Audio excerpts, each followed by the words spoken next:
Shalom jemaat Tuhan, dalam khotbah kali ini saya berikan tema nama Yesus yang berkuasa yang terambil dari Injil Yohanes 14 ayat 13 sampai 14. Mari kita berdoa.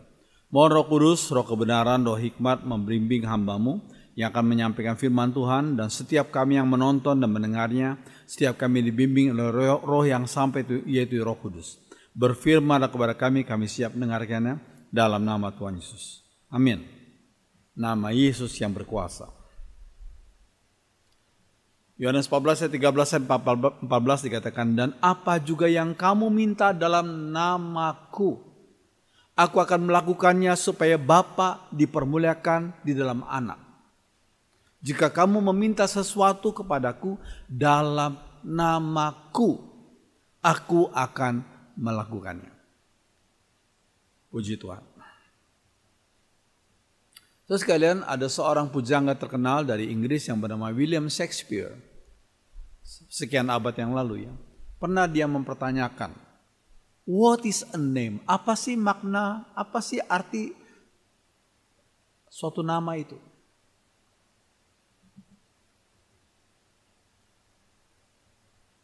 Seperti sekuntum mawar katanya.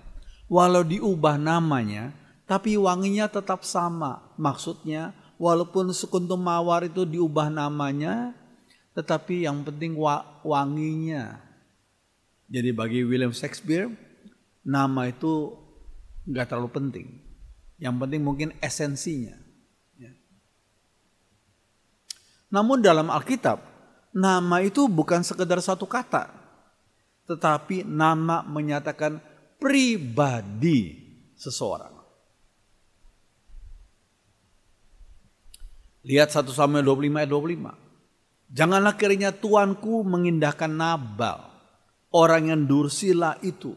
Sebab seperti namanya, demikianlah ia.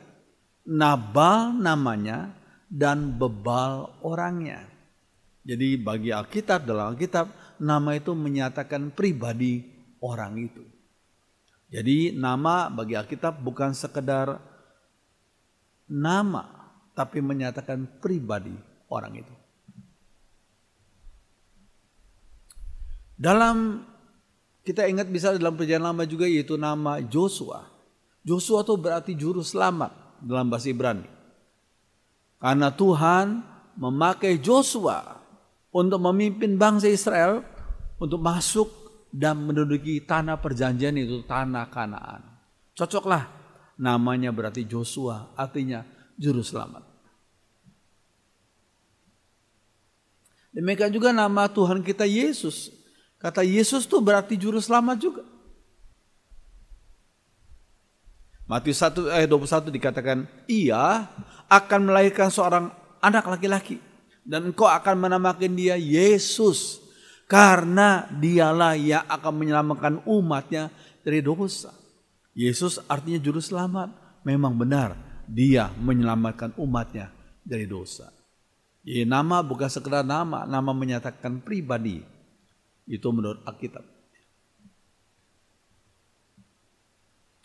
Nama Yesus dalam bahasa Yunani adalah seperti yang saudara lihat itu, artinya juru selamat juga.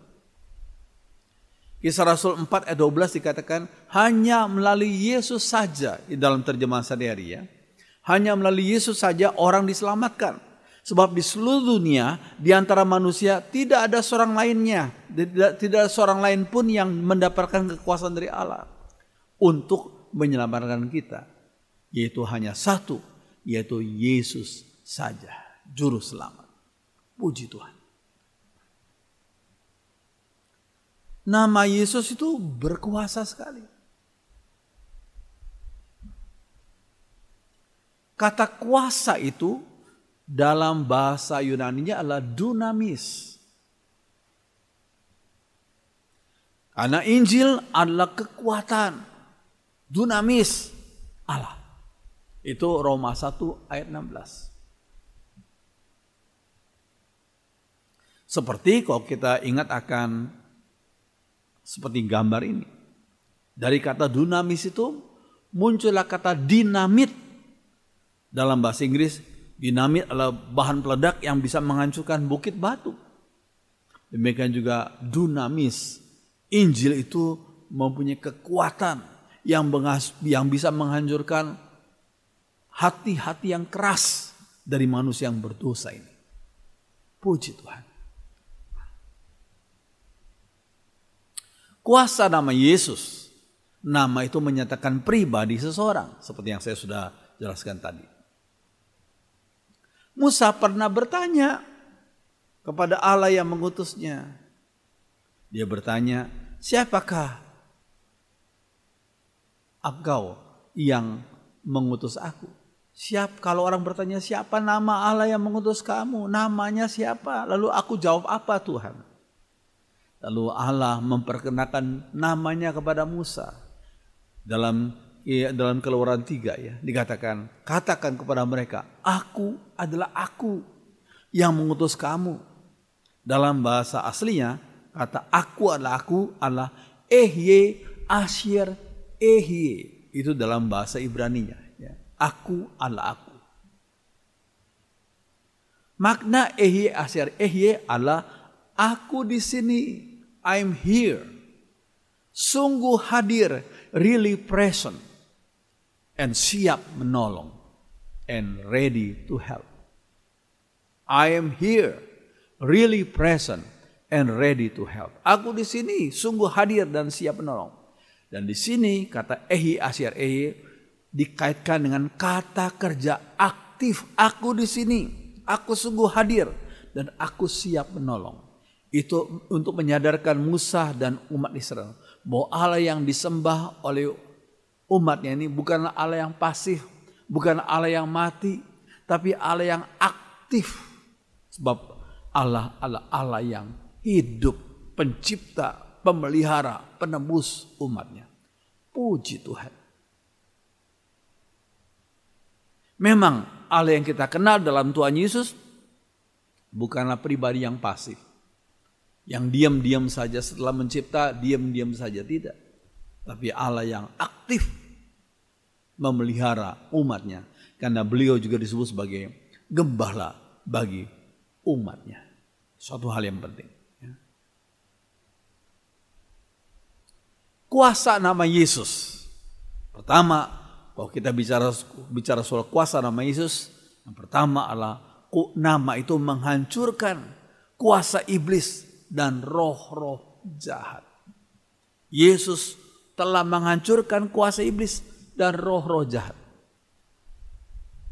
Lihat Markus 16 ayat 17. Dalam amanat agung Yesus ya. Tanda-tanda ini akan menyertai orang-orang yang percaya. Orang-orang percaya pada Yesus akan disertai dengan tanda-tanda ini. Itu bagi mereka yang siap mempraktekkan dan melakukan amanat agung. The Great Commandment. Ya, dikatakan mereka akan usir setan-setan. Dalam terjemahan bahasa Indonesia ya. Sebenarnya kata setan-setan itu mempunyai arti demons, roh-roh jahat. Kata setan itu sebenarnya cuma satu, tunggal, Satanas. Ya, tapi yang banyak adalah anak buahnya setan, yaitu demons, roh-roh jahat. Ya, tanda-tanda ini akan menyertai orang-orang percaya. Mereka akan usir roh-roh jahat demi nama Yesus, demi namaku, kata Tuhan. Puji Tuhan. Ini terjadi sampai sekarang dan sampai Yesus datang kedua kali. Kuasa nama Yesus bisa mengusir roh-roh jahat. Puji Tuhan. Ya, ini kami alami beberapa kali ya, tapi saya sebutkan satu kali saja. Tahun 1987 kami diundang untuk mengembalakan satu gereja, yaitu GKMI Kenari Kudus, Jawa Tengah. Ya, sudah lihat gedungnya ini. Tahun 1987. Pada satu sore sekitar jam 3 sore hari Minggu ya, saya berkhotbah di persekutuan remaja mereka.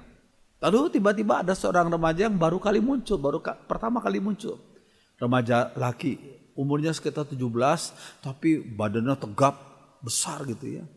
Dan sengaja dia pilih kursi yang paling depan menghadap tegak lurus dengan saya.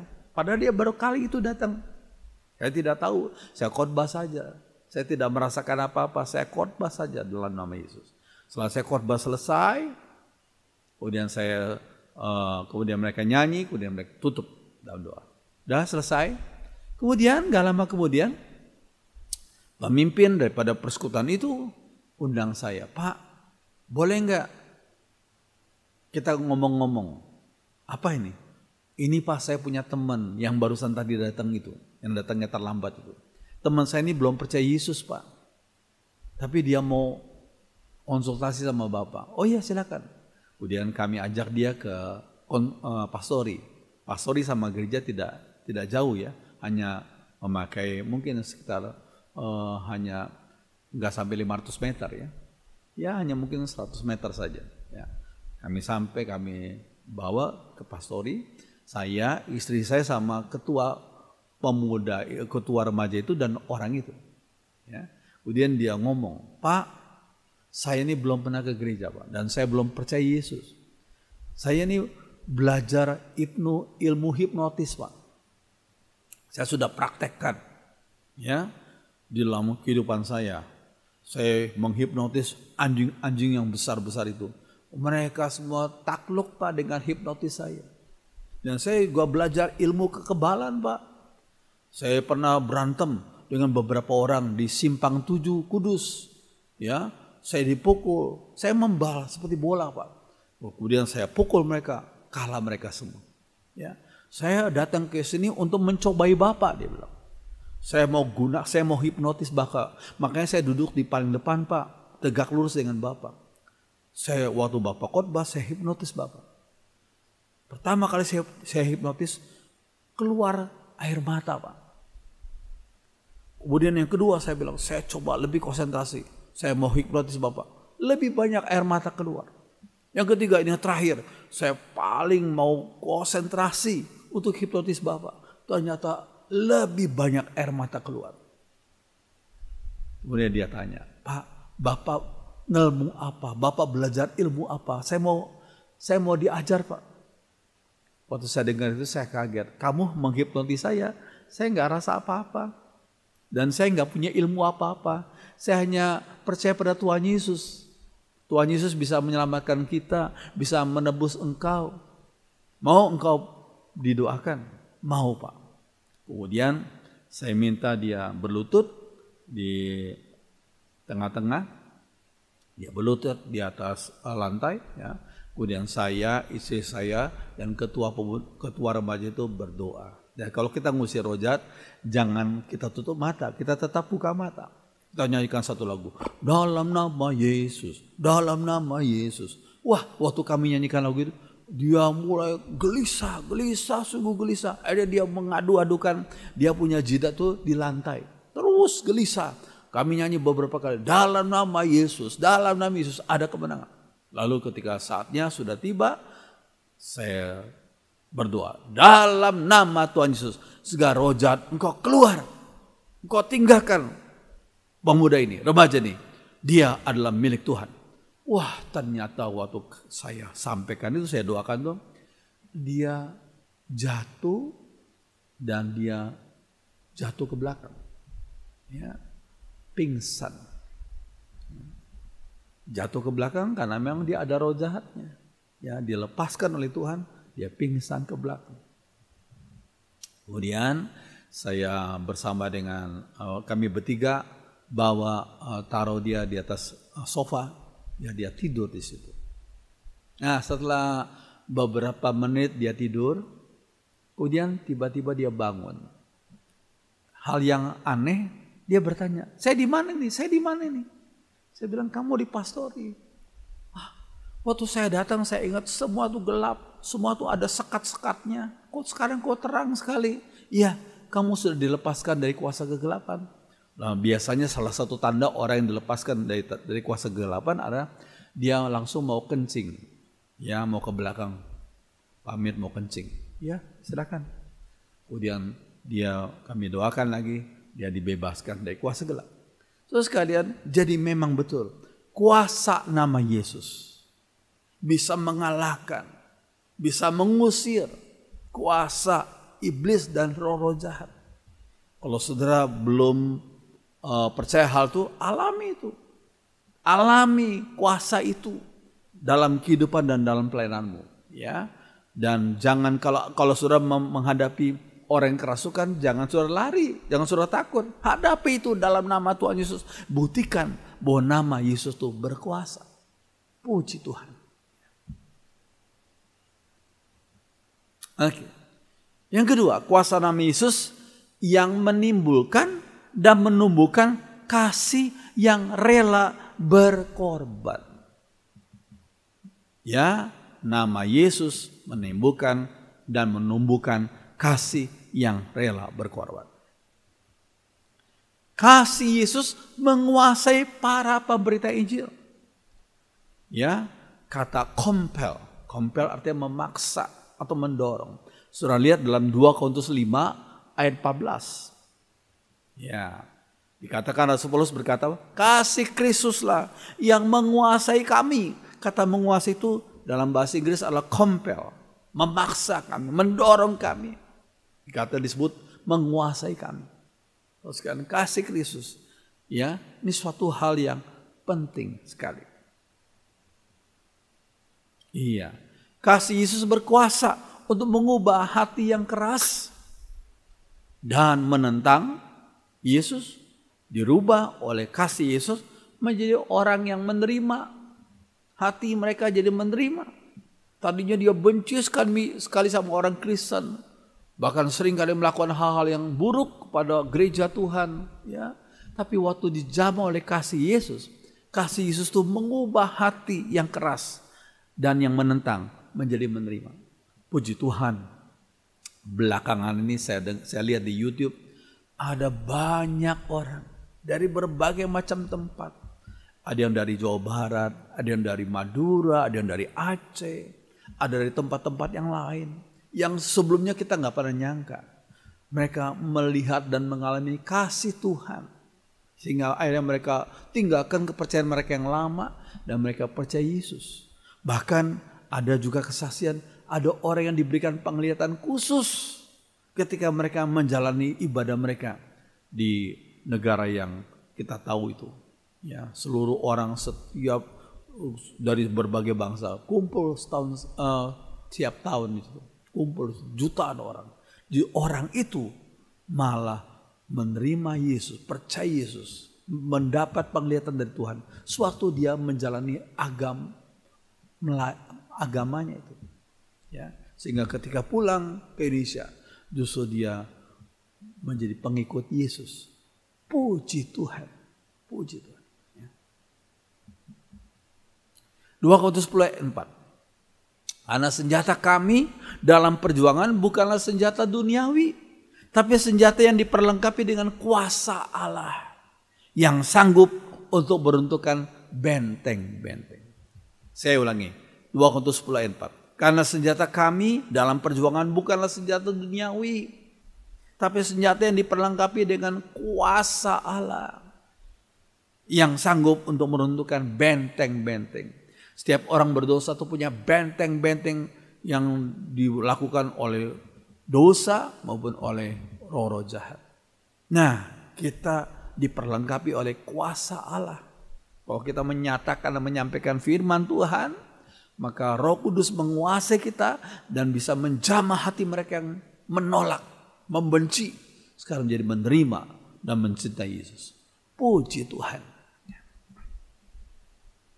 Kasih Kristus telah mengubah kebencian Saulus menjadi Paulus yang rela berkorban bagi Injil Tuhan. Saulus tadinya rencana untuk menganiaya umat Tuhan. Ya, tapi di pintu gerbang Damsyik, di bawah sinar matahari tengah hari itu, ya, dia melihat terang Kristus melebihi terang sinar matahari. Sehingga membuat dia jadi buta selama 3 hari. Ya. Di situ dia dijamah dan diperbarui dan menjadi seorang rasul Kristus. Ya. Bahkan dia rela pergi kemana-mana untuk memberitakan Injil Kristus. Tadinya dia pergi ke beberapa tempat untuk menganiaya umat Tuhan. Sekarang setelah dijamah oleh Tuhan, dia pergi kemana-mana. Ya, menempuh lautan untuk memberitakan Injil Kristus. Puji Tuhan, puji Tuhan. Ya, jangan lupa pergi kemana-mana pada waktu zaman Paulus hidup nggak semudah dan nggak secepat sekarang. Sekarang gampang ya. Kita asal ada uang kita pergi cari tiket pesawat. Ya, negara yang jauh sekalipun hanya ditempuh dengan beberapa jam saja. Ya, namun pada waktu itu, waduh, perjalanan tidak semudah sekarang.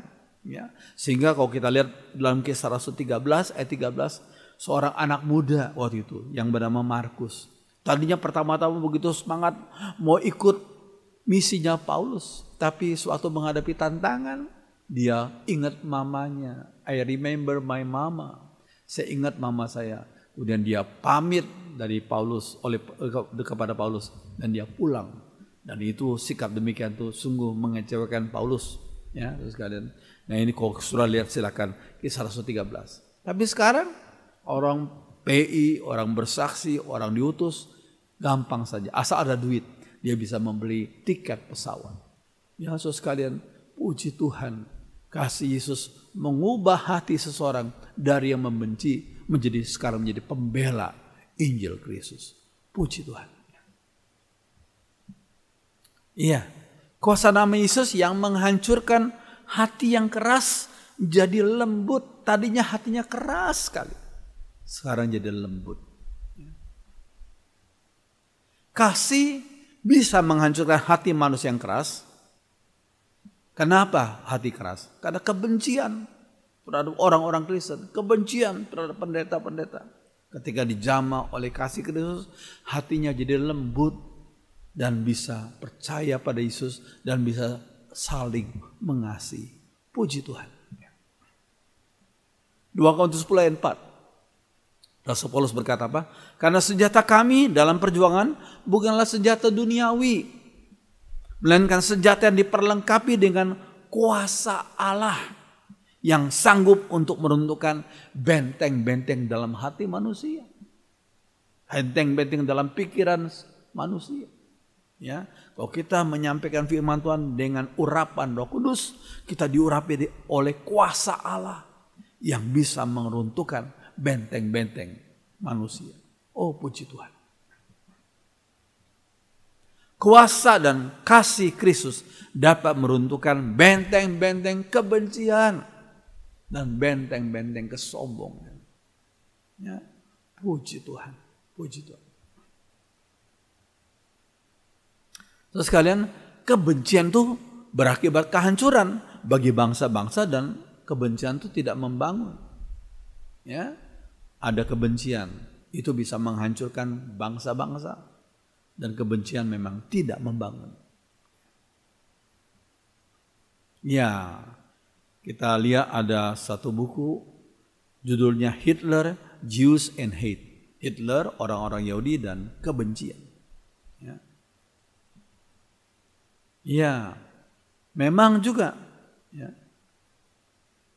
ada orang yang sudah diperbarui oleh Tuhan, dia tetap benci, tapi bencinya terhadap kemiskinan dan kebodohan. Sehingga dia rela diutus kemana-mana untuk menolong masyarakat untuk bisa bebas dari kemiskinan dan kebodohan. Ya. Ini kebencian yang positif. Karena dia benci terhadap kemiskinan dan kebodohan. Sehingga menolong orang lain untuk bisa terbebas darinya. Ya. Tapi bagi Hitler itu hatinya penuh dengan kebencian. Ya. Terhadap orang-orang Yahudi waktu itu. Ya. Itu yang terjadi dalam sejarah. Ya. Sejarah di Jerman dan negara-negara sekitarnya. Hanya Sang Raja Damai yang bisa menolong kita untuk mengasihi dan membangun umat manusia. Hanya Sang Raja Damai, yaitu Yesus. Ya. Yesaya 2 ayat 4 dikatakan apa? Ia akan menghakimi antara bangsa-bangsa dan memutuskan perkara antara suku-suku bangsa. Dikatakan apa? Pedang akan ditempa menjadi bajak. Jadi pedang kan untuk saling membunuh ya, tapi ditempa menjadi alat yang menjadi berguna untuk pertanian, bajak. Tombak dijadikan pisau pemangkas. Tombak juga untuk membunuh. Diubah oleh Tuhan menjadi pisau pemangkas. Jadi untuk saling membangun, bukan untuk saling membunuh. Ya. Bangsa-bangsa tidak lagi saling menyerang, tidak juga bersiap-siap hendak berperang. Ini Yesaya 2 ayat 4 nubuatnya. Ya. Adu otot berakibat balas dendam yang menghancurkan. Dan gak ada habisnya. Gak ada habisnya. Sekarang aku kalah. Aku akan belajar lagi. Akan tantang kamu lagi. Kita berperang lagi. Kita bertempur. Kita berkelahi lagi. Memang adu otot berakibat balas dendam yang menghancurkan dan gak ada habisnya. Kekuatan kasih menghasilkan pengampunan yang membangun. Puji Tuhan. Apalagi kasih Kristus itu. Yang bisa menguasai manusia yang jahat. Manusia yang benci. Menjadi saling mengasihi. Puji Tuhan. Ya, kita ingat satu film yang berasal dari satu buku yang judulnya The Hiding Place, tempat untuk bersembunyi, yang ditulis oleh Corrie ten Boom. Ini kisah yang terjadi sesungguhnya, Corrie ten Boom. Ya, ini keluarganya waktu lalu ya, Corrie ten Boom. Ya. Nah, sebenarnya apa sih yang terjadi pada waktu itu? Terus kalian, pada suatu malam pada bulan Mei 1942, seorang perempuan mengetuk pintu rumah keluarga Corrie ten Boom. Orang itu adalah seorang Yahudi yang suaminya telah ditangkap oleh Nazi waktu itu dari Jerman. Ya. Lalu bagaimana respon orang tua daripada ten Boom ini, yang bernama Casper ten Boom? Dia bilang apa? Dalam keluarga ini semua umat Allah disambut. Kamu lari melarikan diri, kami sambut supaya engkau dilindungi, gitu ya. Jadi sikap yang bagus, yang indah sekali daripada Casper ten Boom, ayah daripada Corrie ten Boom. Nah, ini Corrie ten Boom ya, yang sudah tua ya. Nah, kebutuhan persembunyian bagi orang-orang Yahudi disediakan waktu itu, bersembunyi ya. Suatu tembok palsu dibuat di kamar Corrie untuk tempat orang-orang Yahudi bersembunyi. Seperti yang sudah lihat dalam gambar itu. Ya. Tembok palsu. Ya. Selama hampir 2 tahun, hal itu terus berlangsung. Hampir 6-7 orang bersembunyi setiap harinya.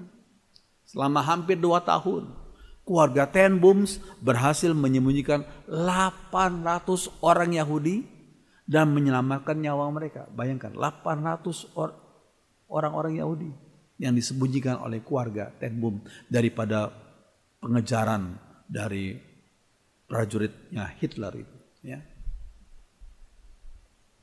Namun pada bulan Februari 1944, seorang pelapor mengkhianati keluarga ten Boom sehingga kebanyakan keluarganya ditangkap oleh Nazi.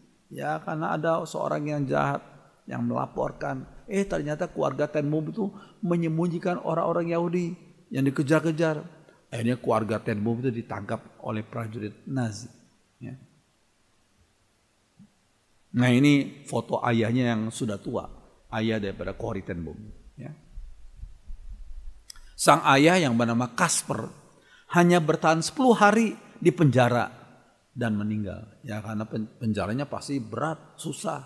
Ya, penjara yang dibuat oleh Nazi itu. Ya, hanya bertahan 10 hari. Nah, Corrie dan saudari perempuannya yang bernama Betsy, ya, akhirnya dipindahkan ke kamp konsentrasi yang bernama Ravensbrück di dekat Berlin, Jerman. Sudah lihat itu. Itu salah satu gambar daripada kamp konsentrasi. Wah, itu orang-orang disusun seperti gitu ya. Ya, mereka kedinginan, disediakan makan tapi sangat minim. Mereka harus kerja keras, kerja rodi gitu ya. Akhirnya banyak yang meninggal. Ya, itu terjadi di kamp konsentrasi. Ya. Seperti yang dilakukan oleh para rasul, Corrie dan Betsy bersaksi tentang kasih Kristus kepada sesama napi. Banyak dari mereka yang terima Yesus. Jadi Kori walaupun sama-sama dihukum, tapi waktu yang luang dia bersaksi tentang kasih Kristus kepada teman-teman sesama napi. Dan banyak yang terima Yesus. Puji Tuhan. Ya. Ini cerita sesungguhnya ya. Meski kondisi penjara sangat berat, Kori menjalaninya dan malah pintu pengabaran Injil terbuka. Banyak orang tertarik dengan kisah yang disampaikan oleh Kori itu. Orang-orang tertarik pada cerita yang disampaikan dan pada kasih yang dinyatakannya. Ini suatu hal yang indah sekali. Ya. Menurut Kori, ketika saya berada di kamp konsentrasi, satu dari hal yang paling buruk dalam kehidupan saya adalah kami harus melepas semua pakaian kami dan harus berdiri di hadapan orang-orang Jerman. Oh, itu satu hal yang memalukan sekali. Telanjang. Ini satu hal yang sangat berat, yang paling buruk yang Kori bersaksi. Ya, mulanya saya bicara kepada Betsy, saudaranya ya. Aku tidak dapat lakukan hal ini. Ya. Dan tiba-tiba saya melihat Yesus di atas salib. Alkitab menuliskan mereka mengambil baju-baju Yesus dan menggantungnya telanjang. Dia mulai disadarkan juru selamatku sendiri pernah telanjang, disalibkan. Ya. Dan saya tahu ia tergantung di atas salib untuk saya yang berdosa ini. Ingatan itu membuat saya sangat memuji akan kasih Kristus. Puji Tuhan. Penjara yang kejam sangat menyiksa Betsy, yaitu saudaranya Kori itu. Dan membuatnya sangat menderita karena sakit. Akhirnya Betsy pun meninggal dunia di kamp konsentrasi itu.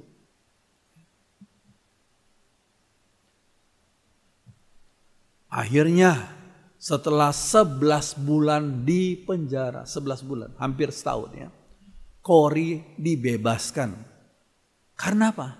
Karena kekeliruan yang Tuhan izinkan. Kekeliruan penulisan nama oleh petugas kamp konsentrasi itu. Petugas salah tulis nama, akhirnya Kori dibebaskan. Ya, Tuhan memang turut bekerja dalam segala sesuatu untuk mendatangkan kebaikan bagi umatnya. Ya. Selama lebih dari 33 tahun, Kori telah mengunjungi lebih dari 60 negara. Dan membawa banyak orang pada keselamatan karena dia bersaksi tentang kasih Kristus. Bersaksi tentang pengalamannya yang menguatkan dan menolong dia. Akhirnya dia pergi kepada lebih dari 60 negara. Dan banyak orang terima keselamatan. Puji Tuhan. Ya. Ini pusara daripada Kori. Jesus is victor. Yesus adalah pemenang. Kori ten Boom yang hidup tahun 1892 dan dipanggil tahun 1983. Kori lahir pada tanggal 15 April 1892 dan meninggal pada hutnya pada ulang tahunnya tahun 1983 di Placentia, California. Jadi ini cerita sesungguhnya ya. Terus sekalian, autobiografinya itu yang judulnya The Hiding Place, tempat yang tersembunyi, jadi buku internasional yang bestseller pada tahun 1970. Terjual laku sekali ya. Dan telah dibuat film populer oleh Billy Graham's Worldwide Pictures. Ya, yang ditolong oleh grupnya Billy Graham. Sudah lihat Billy Graham almarhumnya, waktu itu sempat melayani Billy Graham sebagai pengkhotbah KKR. Nah, sudah lihat yang paling kanan tuh yang ada tanda salib merahnya itu adalah Kori ten Boom. Ya. Ini Tuhan pakai Billy Graham untuk berkhotbah, Kori ten Boom bersaksi dan banyak orang diberkati. Puji Tuhan. Ya. Pada suatu hari, nah ini kejadian sungguh terjadi. Tahun 1947, ketika berbicara tentang pengampunan di suatu gereja di Berlin, Jerman, Kori mengutip Matius 6 ayat 15. Tetapi kalau kalian tidak mengampuni kesalahan orang lain, Bapamu di surga juga tidak akan mengampuni kesalahanmu. Itu kutipan daripada Matius 6:15 yang dibacakan oleh Kori kepada jemaat Tuhan. Ya. Lalu ada seorang pria datang kepada Kori dan berkata, Miss Ten Boom, aku gembira bertemu denganmu. Tidakkah ibu kenal saya? Pertanyaan itu disampaikan oleh laki-laki itu. Ya, ini laki-laki itu waktu itu masih, yang digambarnya masih muda. Tapi waktu ketemu Kori Ten Boom pasti sudah usianya tambah. Kori memandang orang tersebut dan dia ingat pria itu adalah mantan petugas yang paling kejam di kamp konsentrasi waktu berapa tahun yang lalu. Wah, ini dia nih. Ini salah satu orang yang paling kejam yang menyiksa para tahanan itu. Ya. Dia ingat sekali. Orang itu berkata, sekarang saya seorang Kristen. Saya telah bertemu dengan Tuhan Yesus dan saya telah membaca Alkitab. Saya tahu ada pengampunan untuk semua dosa yang manusia lakukan, yang saya sudah lakukan. Termasuk saya. Saya sudah banyak berdosa, menyiksa banyak orang. Saya telah diampuni untuk semua kejahatan yang pernah saya lakukan. Diampuni oleh Tuhan Yesus. Saya telah minta kepada Tuhan untuk memberi saya kesempatan untuk bertemu dengan para korban kejahatan yang pernah saya lakukan kepada mereka. Maksudnya para korban kejahatan yang masih hidup. Ibu Kori, dia bilang, bersediakah Anda mengampuni saya? Wah, sepertinya kok enak sekali ya. Dulunya dia melakukan kejahatan, ya, hal-hal yang begitu kejam. Kok sekarang enak sekali minta ampun. Ya. Kita mungkin secara orang berdosa, ya, aku nggak mau ampuni kamu. Tapi ini Bapak ini luar biasa. Ya, dia berkata, Ibu Kori, bersediakah Anda mengampuni saya? Lalu setelah berpikir sebentar, jawab Ibu Kori, ya Pak. Berdasarkan kemampuanku, aku tidak bisa mengampunimu. Saya benci Anda karena Anda pernah menyiksa kami.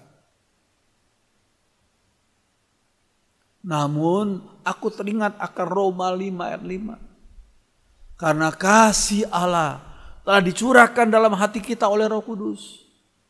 Aku berdoa, terima kasih Bapak, kasih-Mu lebih kuat dari kebencianku. Itu kata Kori, kasih-Mu lebih kuat dari kebencianku. Seketika itu juga aku dibebaskan dan dapat berkata kepada orang itu, mantan prajurit Nazi yang pernah menyiksa dia, brother, saudara laki-laki, berikan tanganmu. Lalu aku berjabat tangan dengan dia. Dan saya merasakan kasih Allah mengalir melalui tangan-tangan saya. Oh, puji Tuhan. Terjadi rekonsiliasi yang luar biasa. Dari seorang yang pernah menyiksa dan dari seorang yang pernah disiksa itu. Oh, kasih Kristus yang menyatukan mereka. Puji Tuhan. Ini juga saya alami. Pengalaman nih, walaupun tidak sehebat Kori Ten Boom itu. Tapi saya pernah alami. Sekian tahun yang lalu, waktu saya masih di GKMI Semarang. Pada satu kali waktu kebaktian, ya, ketika saya turun mau pulang gitu ya, saya mau ambil mobil saya di tempat parkir bawah gereja itu. Saya kaget sekali karena ban belakang kiri itu kempes-pes, pada tuh ban tubeless ya, pes betul-betul nggak bisa dipakai. Itu ban belakang kiri, ya. Lalu saya lihat, perhatikan, loh, kok ada lubang itu cukup besar, bagian samping, bukan bagian tengah, bagian samping ada lubang, ada bolong. Lalu ada seorang yang pernah pernah lihat langsung. Dia bilang, Pak, sebenarnya yang melakukan itu Bapak itu. Dia sebutkan namanya, saya tidak perlu sebutkan ya. Bapak itu saya lihat langsung, Pak. Dia ambil cutter, lalu kemudian dia tusuk ban mobil Bapak dari samping. Aduh, oh gitu ya. Bapak itu ya. Saya pikir, apa ya yang saya pernah berbuat salah sama dia ya? Kok dia begitu jahat sama saya? Oh gitu ya. Tapi saya, puji Tuhan, dengan kekuatan dari Roh Kudus, saya tidak membenci orang itu. Saya bilang, oh Tuhan, ampuni dia. Akhirnya saya minta tolong daripada orang-orang lain, ayo bantu saya untuk bisa mengganti ban ini terlebih dahulu dengan ban serep. Kemudian saya bawa ban yang kempes itu ke tukang, ya. Dia harus dipres, bukan ditembal, tapi dipres. Karena dari samping di cutter. Ya. Puji Tuhan, akhirnya bisa selesai dan ban itu bisa dipakai kembali. Lalu kejadian itu berlalu beberapa bulan kemudian, ketika saya ada di pastori, saya ditelepon oleh seorang majelis. Pak, boleh nggak kita sama-sama visitasi, perkunjungan? Kemana Pak? Ke rumah sakit Pak. Itu Bapak itu sakit Pak. Wah, waktu saya dengar nama Bapak itu, saya ingat kejadian beberapa bulan lalu. Di mana Bapak itu pernah ngerjain saya. Pernah nusuk saya punya ban. Sehingga kempes-pes itu. Tapi puji Tuhan, dengan kekuatan Tuhan, saya berdoa dulu di kamar. Oh Tuhan, biarlah kasih-Mu mengalahkan kebencian saya. Akhirnya puji Tuhan, saya dan majelis itu pada waktu itu pada jam 10 pagi pergi ke rumah sakit yang cukup besar di Semarang. Dan kami cari ruangannya dan sampai. Waktu kami buka pintu kamarnya, kaget sekali Bapak itu. Kaget sekali karena dia melihat saya dengan seorang majelis datang. Ya, kemudian saya tanya, kenapa Pak? Ya, dia ngomong tentang penyakitnya. Udah gitu, setelah kita ngomong-ngomong sebentar, kemudian saya hampiri dia. Ya, dia kemudian duduk di atas ranjangnya. Saya berdoa kepada dia. Saya berdoa, mohon Tuhan sembuhkan, Tuhan jamah, kuatkan, ampuni segala dosa. Waktu setelah selesai berdoa, dia yang sedang duduk di ranjangnya itu memeluk saya punya badan, ya, dia nangis di depan perut saya ini, nangis terseduh-seduh, ya, seorang laki-laki yang keras, ya, yang sudah usia waktu itu 50-an tahun, ya, nangis terseduh-seduh. Dia bilang, maafkan saya Pak, ampuni saya Pak, ampuni saya, ampuni saya. Terus kemudian dengan kekuatan Tuhan saya berkata, Pak, saya sudah ampuni. Saya tahu apa yang Bapak lakukan. Dengan kasih Kristus saya sudah ampuni Pak. Oh, dia terus nangis, ampuni saya Pak, ampuni saya. Oh, ya udah selesai gitu. Saya tepuk-tepuk dia, saya tepuk-tepuk bahunya. Saya sudah mengampuni Bapak dengan kasih Tuhan. Ya. Akhirnya gak lama kemudian saya pamit, saya pulang. Ya, terus kalian memang beliau mengalami sakit yang cukup menakutkan, ya. Itu waktu itu kanker di bagian pencernaannya, ya. Saya tidak pernah menyumpahi dia, tapi saya dengan pertolongan Tuhan saya mengasihi dia, saya mendoakan dia. Ya. Puji Tuhan, ya, akhirnya kami sudah melakukan doa buat dia, dan puji Tuhan sebelum beliau dipanggil Tuhan, beliau sudah percaya Yesus sebagai juru selamat. Puji Tuhan. Terus sekarang kita pun demikian. Kekuatan kasih Kristus itu dapat menolong kita untuk bisa mengampuni orang lain yang pernah menyakiti kita, pernah mengacaukan kita, pernah begitu berbuat yang membuat kita jadi rugi besar. Tapi dengan kasih Kristus kita, dengan kekuatan Tuhan kita bisa mengampuni mereka dan menolong mereka dan menyatakan kasih kepada mereka. Oh, puji Tuhan. Biarlah firman Tuhan jadi berkat bagi kita semua. Sekalian mari kita nyanyi satu lagu. Mengasihi, mengasihi lebih sungguh. Mengasihi, mengasihi lebih sungguh. Tuhan lebih dulu mengasihi kepadaku, mengasihi lebih sungguh. Mari kita berdoa. Yang bersyukur untuk firman-Mu yang sudah kami pelajari pada saat ini. Kami mohon kekuatan dari Tuhan untuk kami bisa melaksanakan kasih Kristus kepada semua orang. Oh Tuhan, karena Tuhan sudah menyatakannya dalam kehidupan kami orang berdosa ini. Terima kasih untuk firman-Mu yang sudah kami pelajari pada saat ini. Dalam nama Tuhan Yesus kami sudah berdoa. Haleluya. Amin. Silakan duduk, puji Tuhan.